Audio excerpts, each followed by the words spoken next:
यत्रो वर्षपछि छोरीको घर आएको बा कति कराएर भने त्यसै नगरौँ न बा। त्यसै कराछु त्यसै कराछु। तेरो बाउको नाम के हो भन्दा? गोरुवाल। गोरुवाल मात्रै हो? जुङ्गे गोरुवाल भन्छन् के अरे? जुङ्गे गोरुवाल। जुङ्गे गोरुवाल भन्ने बित्तिकै तेरो बाउको कत्रो इज्जत छ, मान छ, प्रतिष्ठा छ। सब मान प्रतिष्ठा त्यही गोरु केही गोबरमा मिलाइ छैन। व्यस्तताको बावजुद छोरीको घरमा आए। छोरीको घर आएर घर हेर्छु, यतिको घरमा मेरो घरको गोरु ल्याएर राख्यो भने गोरुको समेत इज्जत जान्छ। त्यस्तो घर छान्ने। अब जे हुनु भएको बा त्यसै नरिसन न क्या। जान्ने हुन्छस्, बाठी हुन्छस्। जस्तो भए पनि ज्वाइँको खानदान हेर्नु पर्थेन। ज्वाइँको कोही रहन्छ, एउटो भाइ रहेछ। नाम के अरे त्यसको? के मास्टरले? राजु मास्टर। राजु मास्टर। नामको मात्रै मास्टर। अस्ति सिम्पाखे बुढाले सोधे मलाई, तेरा ज्वाइँ के गर्छन्? लाजागाला मिलाएर ज्वाइँका भाइ मास्टर हुन्, ज्वाइँ पनि मास्टर सरकै हुन् भन्दै। अब व्यस्तताको बावजुद फेरि बुढाले सोधे, मावि कि निमाविका भनेर। अब के भन्ने? मावि कि निमाविका भन्दाखेरि अक्कबक्क भए। के न्याक न्याक गर्छस् नि? बाउको कुरा सुन्न। त्यो राजु मास्टर भन्ने पाडे निमाविका मास्टर हुन् कि माविका मास्टर हुन् कि दुध मास्टर हुन् त आफै भन्दा। अब ज्वाइँलाई ज्वाइँ भन्ने त पारिहालिस्। त्यो हुँदा हुँदै त्यो राजुलाई पनि ज्वाइँ भन्नु पर्ने भयो नि त मैले। तेरो बुद्धि त त्यो। नमस्कार ससुरबा। नमस्कार। मैले भनेको कुरा एकदम ख्याल गरेस्। ज्वाइँ त ज्वाइँ भइहाले, ज्वाइँका भाइ त झन् ज्वाइँ नारायण। झन् इज्जत गर्नुपर्छ हामी। हस् त ससुरबा, अहिले म लाग्छु। कहिले कहिले ज्वाइँको घरतिर नै आउनु होला। मेरो घर चाहिँ यता। यता? हजुर। अस्ति त यता जस्तो लाग्थ्यो। ए घर त यतै हो, अहिले जानला चाहिँ यता। हस् त। के हो, हाम्रो त हान्ने गोरुले जस्तो आँखा फुकालेर पो हेर्छन् त तेरो देवारले। तँलाई याद छ हाम्रो हान्ने गोरु थियो नि, यस्तै गरेर आँखा हेर्थ्यो अनि हान्थ्यो नि, लाले गोरु। किन याद नहुनु बा? त्यो गोरुको डरले त म भागेर यहाँ आएको। उता गोरुसँग भागिछस्, यता गोरुसँग फसिछस्। यता गोरुभन्दा उता गोरु नै बेस्ट थियो। उता गोरु बुढो हुँदा बेच्न मिल्थ्यो, मैले बेचिदिएँ। यता गोरु बुढो भएर बेच्न मिल्दैन, हलिएर हिँडिरहेछ।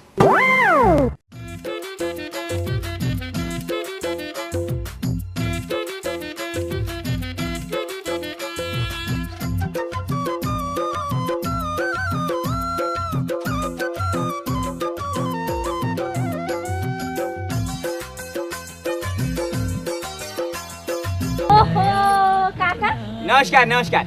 लन्डनबाट फर्कियो? फर्कियो। अनि के छ तिमीहरूको सन्चो बिसन्चो? सब ठिकठाक छ। अनि एउटा कुरा सोध्यौ? सोध न। तैँले अझै बिहे गरिन्छ छैन? किन नि? किन अरे उता मकै त्यहाँ भर्खर रोपिएको थियो म जाँदाखेरि, अहिले उहाँ मकैका बच्चा जन्मिसकेका छन्। तेरो न बिहे न बच्चा। ल ल धेरै कुरा नगर। अनि यात्रा कस्तो भयो? कार्यक्रम कस्तो भयो कुनी उताको? कार्यक्रम चाहिँ असाध्यै राम्रो भयो, यात्रा चाहिँ झुर भयो। किन नि? किन हुनु नि, अब त्यो तक्मे बुढो हराएको हराइ गर्ने। तक्मे हराउने अब यहाँ चाहिँ 7 दो बाटो भन्ने छ, त्यहाँ चाहिँ 14 दो बाटो, 28 दो बाटो, कति दो बाटो के। अनि कहाँबाट छिरेर कहाँ पुग्ने भन्ने कुरा मलाई चाहिँ ठ्याक्कै थाहा हुन्थ्यो, तक्मेलाई फिटिकै थाहा नहुनेछ। त्यस पछाडि तक्मे हराएर मैले अब एकचोटि यता हराउँछ, ए तक्मे यता होइन हो भनेर तानेर लिएर आउँछु। अनि त्यस पछाडि फेरि यता लाखे भनेर कुद्छ, फेरि च्याप्प समातेर त्यता होइन भने आफैले बाटो देखाइदिनु पर्ने। फेरि कहिले चाहिँ यता अहिले अहिले हतार चाहिँ जाम है। हौ लाखे, हौ एकछिन लाखे न। अनि नानी सन्चै छ? साँच्चै बाजे। ए ल एकदम ठिक छ। लु छिटो जाऊ त, गाई कराइसको, घाँस हाल्नु पर्दैन। बाटोमा गाई रुइसको झुसे गफ सुनेर बसिरहेको। यता आइज के खानु पत्र पत्र यहाँ बस्छ, तँलाई एकछिन सम्झाउनु पर्ने छ। हौ के भएको त? के भनेको तैँले? म कहाँनिर हराएँ लु भन् त? इङ्ल्यान्ड बेलायतमा हराएँ म? स्कटल्यान्डमा हराए, वेल्समा हराए म, आयरल्यान्डमा हराए, कहाँनिर हराए म? होइन हराउनु त म हराएको हो अनि मलाई खोज्नु जाँदाखेरि तपाईँ पनि हरायो नि त ए त्यही दुईजना हराएको थियो पाले पाले अनि पहिला तपाईँ हराएको भन्दै थिएँ अब म हराएको भन्ने बाँकी चाहिँ छ कि आइपुग्नु भयो कि ए लु त्यसो भए लाखे ठिक रहेछ, गुड भेरी गुड। अनि तँलाई एउटा कुरा एकदमै सम्झाउनु पर्ने छ, तँ भनेको पहिलाको जस्तो होइन। तँ भनेको त त्यत्रो इङ्ग्लिसको देश इङ्ल्यान्डमा गएर कार्यक्रम गरेर आएको मान्छे लडतर हो। तँ भनेको त महान कलाकार हो। तँ भनेको अब गम्भीर हुने, गमक्क परेर जो पाए त्यहीसँग यस्ता झिना मसिना यो चाहिँ ब्याजेको छोरीहरूसँग बोल्ने हो, बोल्ने नै होइन, बोलाउँदा पनि नबोल्ने, एकदम गम्भीर भएर बस्ने, एकदम गम्भीर मुद्रामा मान्छेहरू बोल्नु खोज्छ, वास्तै नगर्न। सबै बोल्नु खोज्छन् ठुल्ठालो मान्छेसँग फोटो खिचौँ भन्छ, त वास्तै नगर। कुरो बुझिस्? कुरो बुझिस् भनेको? अब बोल्दैन फेरि, कुरो बुझिस्?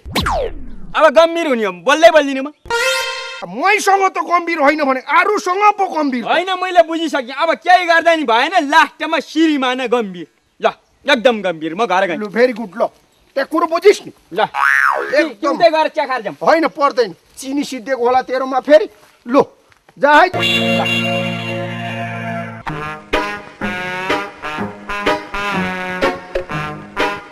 नमस्कार ससुरबा ए नमस्कार जय साहब, खै खुट्टाए त ल्याउँ त। खुट्टा कहाँ खुट्टा ससुर खुट्टा हुँदैन ससुरबा यहाँ मोजा गनाइरहेको हुन्छ कहाँ लामो बाटो लन्डनदेखि आइरहेको छु अनि जय साहब। सन्चै ससुरबा स्वयं चाहिँ आफ्नो रीतिथिति चालचलन बिर्सिन त भएन नि त हो जय साहब। भनेपछि लन्डन घुमेर आइयो, 2-4 लाख दाम पनि ल्याइयो होला होइन जय साहब। लन्डन गएर आएपछि नबोल्ने भएको, पैसा माग्न आयो होइन क्या जय साहब। कतिको कमाइ भयो भनेर सोध्या, कान सुनेर भने कान सुनिया छ नबोल्यौँ भने अब गम्भीर हुनु मन लागेको थियो। अब गायक कलाकार भनेको बेसगरी कमाउला भनेर गएका नि हुँदैनन्। घुमियो आइयो 2-4 कुरा सिक्यो त्यति हो। भनेपछि 2-4 कुरा सिकेर आइयो, 2-4 लाख कमाएर ल्याइएन होइन जय साहबको त्यो चिल गाडीले साथी ल्यायो कि क्या बोल्नुहुन्न त होइन? के चाहिँ कुरो सिकेर आउनुभयो कि जय साहब? मैले के सिकेँ भन्दाखेरि एउटा कुरा चाहिँ भाषा। अब चाहिँ अङ्ग्रेजका छोरछोरीले जन्मिँदैखेरि फाएर अङ्ग्रेजी बोल्ने, तर दुःखको कुरा हाम्रा यहाँ नाति नातिनाले पनि अङ्ग्रेजी फाएर बोल्ने, नेपाली बोल्ने अग्मकाउने, अङ्ग्रेजीको अक्षर राम्रो लेख्ने, नेपाली अक्षर लेख्ने नजान्ने, यो चाहिँ दुःखको कुरा रहेछ। अब उनीहरूको देशमा जाँदाखेरि उनीहरूको भाषा नबोली नहुने, उनीहरू हाम्रो देशमा आउँदा पनि उनीहरूकै भाषामा कुरा गर्नुपर्ने, हाम्रो भाषा कसले बोल्ने? त्यो भएर नेपाली भाषा एकदम बोल्नु पर्ने छ भन्ने कुरो सिकेर आएँ। एउटा कुरा नम्बर 1।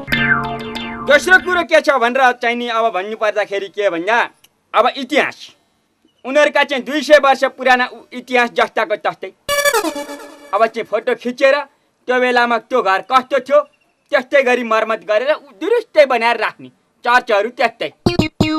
हाम्रो चाहिँ नि यहाँ के छ त भन्दाखेरि चायल घर छ, डोजर ल्याएर बङ्ग्ल्याङ पल्टाउने, पिलर हालेर घर ठडाइहाल्ने, चाडा रड माथि टुप्पा खिया परेर बाँध्ने। त्यसरी हाम्रो इतिहासको संरक्षण होला। त्यही भएर क्यामेरा बोकेको छु, झिलिक्क फोटो खिचेर राख्ने, नातिले पछि हेर्छ हाम्रो हजुरबाको घर कस्तो थियो भन्छ, त्यस्तै खालको ट्याक्क खरको छानु भएको टायल भएको घर बनाउँछ। ससुराबाको पनि एउटा फोटो ल पछि नाति पनातिले हेर्छन् नि त अब ससुराबाको जुङ्गा चाहिँ यस्तो थियो, गोरु बुढा गोरु बुढा होइन छारे गोरुवाल बुढा भनेर भन्छन् नि। ए अब यताउति सबैलाई कोसेली पात ल्याइदिनै पर्यो होला। भए जति सबै कमाइ कोसेली पात किन्दै सक्यो होला। अनि कहाँबाट होस् त छ नि कमाइ? त्यो सिम पाखेको छोरो लन्डनै गएको है, उता गाउँको कुरो है, लन्डनै गएको आफ्नो ससुरालाई लत्ता कपडा सबै थोक ल्याएर ढाकि नै दियो। तर आश गरेर भनेको चाहिँ होइन है जैसा। ससुरालाई 2टा घडी, एउटा सिको 5 यता राडो। फेरि त्यो राडो भन्ने चाहिँ भैँसीको पाडो भन्दा पनि गह्रो हुँदो रहेछ।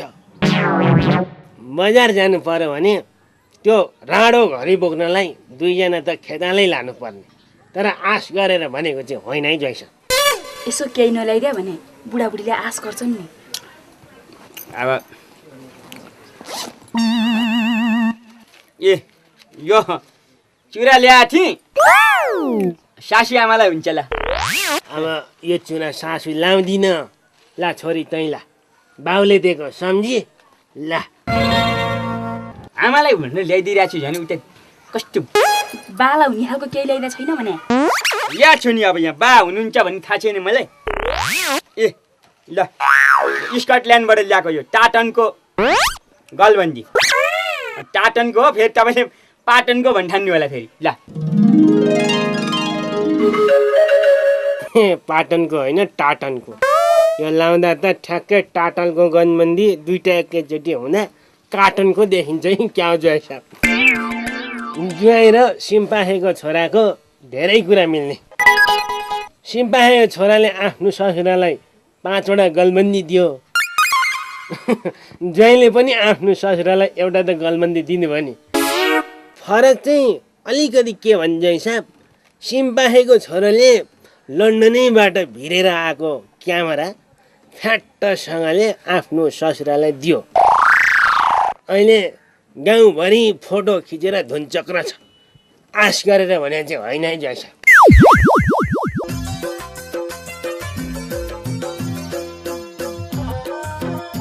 औ लाखे के गरेको तैँले? यो बेला नकुबेला के रोप्न आँटेको? के रोप्न आँटेको? हाम्रो देश के भएर बिग्रियो भन्ने कुरा थाहा छ कि छैन? अब के भएर बिग्रेको भन्नु? यस्तै बाँस झ्याङको मुनतिर ल्याएर जम्मै कोदो रोपेर होला नि। भयभरको कोदो जति सुगाले खाइदिइहाल्छ, पछि गएर त्यही त्यसको झिना मसिना टिपो घर लगो अनि आगो बालो पर्छ। हेर नि त्यहाँ 1914 भन्दैमा हुन्छ देश के भएर बिग्रियो थाहै रहन्छ। लु त भन्न त के भएर बिग्रेको? त जान्ने बुझ्ने ठुलो मान्छे, लु त भन् त। मेरो नाम शुद्ध भनिएन सुमा लन्डनमा। लु भन् के भएर बिग्रेको? के भएर बिग्रेको भने यसै गरी लन्डन घुम्ने, स्विजरल्यान्ड घुम्ने, के ल्यान्ड भयभरको ल्यान्ड सबै घुम्ने, तर केही नसिक्ने। फर्केर देशमा आउने, देशमा केही प्रगति भएको छैन, अनि सतीले सराप्या देश भनेर देशलाई सराप्ने बस्ने। जानिस् तैँले? है केही भएर बिग्रेको। तैँले चाहिँ के जानिस् त? मैले के जानी भन्दाखेरि त्यो तिमीले लगेर त्यो जमिन भन्दा मुनि त्यो खाल्डा लगेर लहेर यहाँ झुसे, यही हो यो जमिन मुनिको रेल भनेर देखाएको थियो नि, अन्डरग्राउन्ड टेरेन। बस त्योबाट मैले सिकेँ। के सिकिस्? अब चाहिँ नि यहाँ नेपालमा पनि अन्डरग्राउन्ड के अरे ट्रेन बनाउने हो। यहाँबाट खनेर पाल पार्ने, छेड्दै छेड्दै छेड्दै छेड्दै छेड्दै ठ्याक्क ल्याएर चाहिँ त्यो उता के अरे रामेछाप निकाल्ने। रामेछाप निकाल्ने सर्लका 15 मिनट यहाँबाट रेल चढेर फुत्दै वहाँ पुग्ने। अनि अहिले यसरी छेडेर कहिले पुगिन्छ? त एक्लैले गरेर हुन्छ त? एक्लैले गर्ने हो, अनि तर सुरु त एक्लैले गर्ने पर्यो नि त। ल मैले खन्न थाली, अब तिमी आइपुग्यौ, अब तिमीले खन्न थाल, अर्को आइपुग्छ, अर्कोले आएर सोध्छ, गर्दा गर्दा सबैले गर्दाखेरि त होला नि त। हामीले मात्रै गरेर भएन भने केही छैन। हामी सुरु गरौँ, हाम्रो छोरा नाति पालासम्म त यहाँबाट रेल कुद्ला नि त। हाम्रै हजुरबाउहरूले, हाम्रा कुप्राजुबाउहरूले सुरु गरे भए अहिले हामी रेल चढ्न पाउँदैन थियौँ। Very good. त्यही भएर भट्टाभट्टी सुरु गर्ने हो, जति हुन्छ विकास निर्माण चाहिँ सुरु गरिहाल्ने हो। ल तिम्रो पालो पहिला खन त। होइन अहिले मेरो पालो आएकै छैन, त गर्दै गर्नु। लु त सुरु गर। खनि त यति ल गर्न 15 मिनटको समय मिलाऊ। लु त सुरु गर। म सुरु गर्ने। मिनट सुरु। ल कोही मान्छे यताउति देख्यो भनेदेखि चाहिँ ठ्याक्कसँग बोलाइहाल्ने, ठ्याक्क खन्न लाग्यो। बेरोजगारीको कमी छ र? छैन त्यो त। लु ल ल ओए यहाँ के गरे? मान्छे आएन? आयो ल ल तिम्रो पालो आउँछ। Very good. पहिला त्यसको पालो अनि मेरो पालो। Very good. सोध्नु खोज्नु छैन, अर्का बारीमा त्यत्रो खाटो किन खने? अहिले पहिरो गयो भने कसले तिर्छ? उसको बारी पो परेछ। जाउँ अब मेरै बलेसीबाट खनेर उता लैजाउँ, पछि रेल चलो भनेदेखि मेरै घर सटर राखेर पसल नै चल्छ। ल भेरी गुड। तँ गएर त्यो मुयासँग कुरा मिला, बलेसीमा त्यो छेड्न मिल्छ कि मिल्दैन भनेर। म चाहिँ एउटा सानो काम छ गरेर आइहाल्छु।